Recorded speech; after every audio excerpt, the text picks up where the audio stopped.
Before watching the video, don't forget to subscribe the channel and enable bell notification to never miss an update from us. Hello everyone and welcome. This is Ashima, and in this video we'll be talking about all the important news events of the past day, and we'll be talking about all the important points which are associated with them. So this video is going to be helpful for every exam aspirant. So whether you're preparing for a banking examination or any other examination for that matter, it's going to help you gain an insight into current affairs and the important points and the news events from respect to examinations. So let's begin the discussion without delay. The first news event is about 2+2 ministerial dialogue. This dialogue is held currently with only Quad countries by India, but now for the first time an exception has been made, and Russia has become the first non-Quad member country with whom India is going to have this mechanism. Now, this 2+2 dialogue is on two ministries level. One is foreign ministry level and one is defense ministry level. Which are the countries with which India currently has them? Being Quad countries, India holds it with Japan, Australia, and USA. And USA was the first country with whom India had started this 2+2 dialogue. Apart from this, Russia has also promised a certain help to India, seeing the surge in COVID cases and the upsurge in those have brought a certain help from Russia as well in terms of it being in form of cylinders that are given, oxygen cylinders, medical monitors, and production units and lung ventilators. So that amounting to about 22 tons of assistance overall. Who is the president? That can also be asked. So if we have a look at who is the president of Russia, that is Vladimir Putin. Next, we have something about ICICI Bank. What has happened is RBI has imposed 3 crore rupees penalty on ICICI Bank because of violating specific directions which were issued by RBI. That is, it had changed certain things without notifying RBI about it. It had shifted certain securities from one category to another, and it is important to tell any classification changes, any valuation changes, any investment portfolio changes, operation portfolio changes which happen in banks, they are required to notify it to RBI and gain approval from there as well.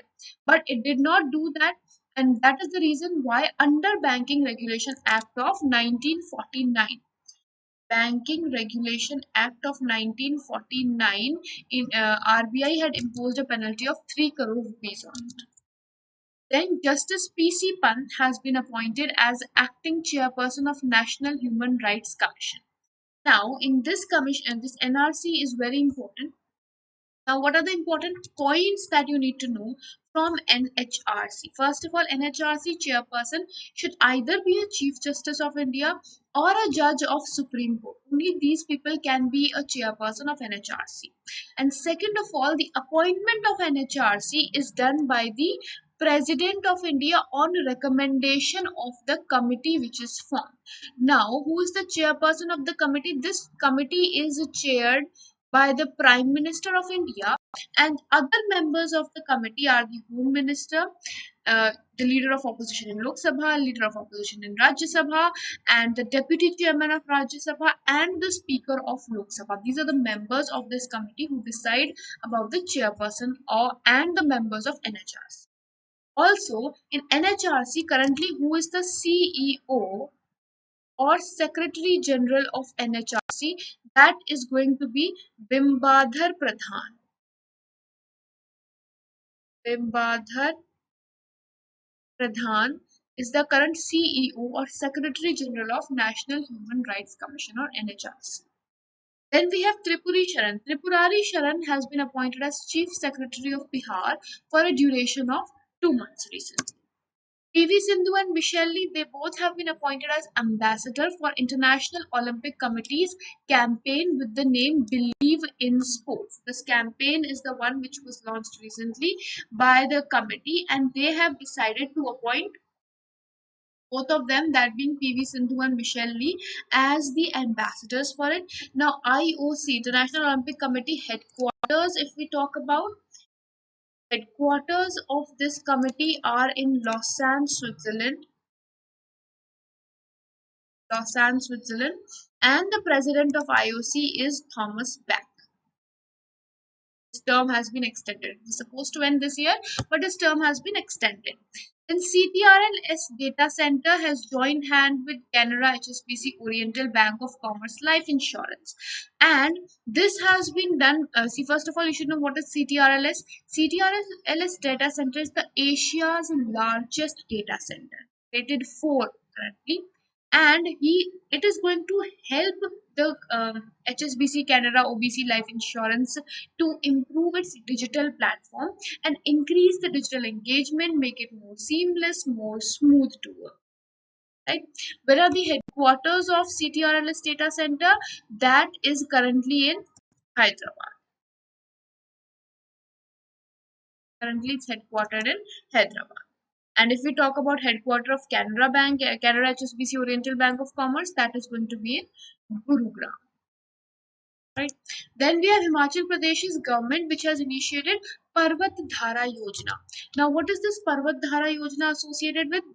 Basic aim is to revive and recharge the aquifers and also conserve the water resources of the state. So, therefore, it is going to be currently implemented in 10 districts only. Currently, implementation has been planned for 10 districts, and the total outlay has been put at 20 crores currently. Right?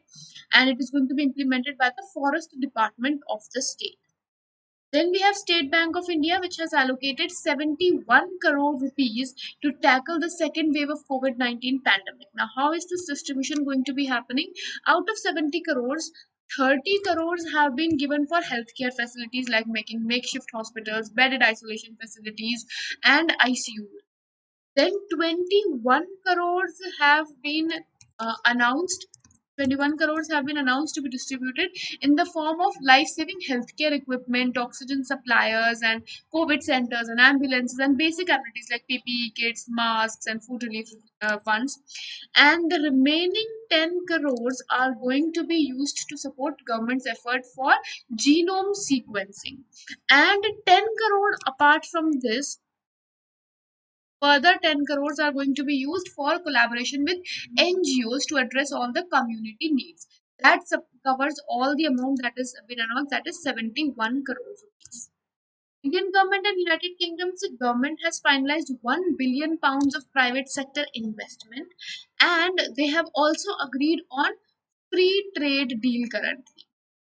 Free trade deal has also been agreed, and £1 billion private sector investment has been announced as a part of enhanced trade partnership, and this has been signed during the recent India UK summit, which was organized recently just before the G7 summit.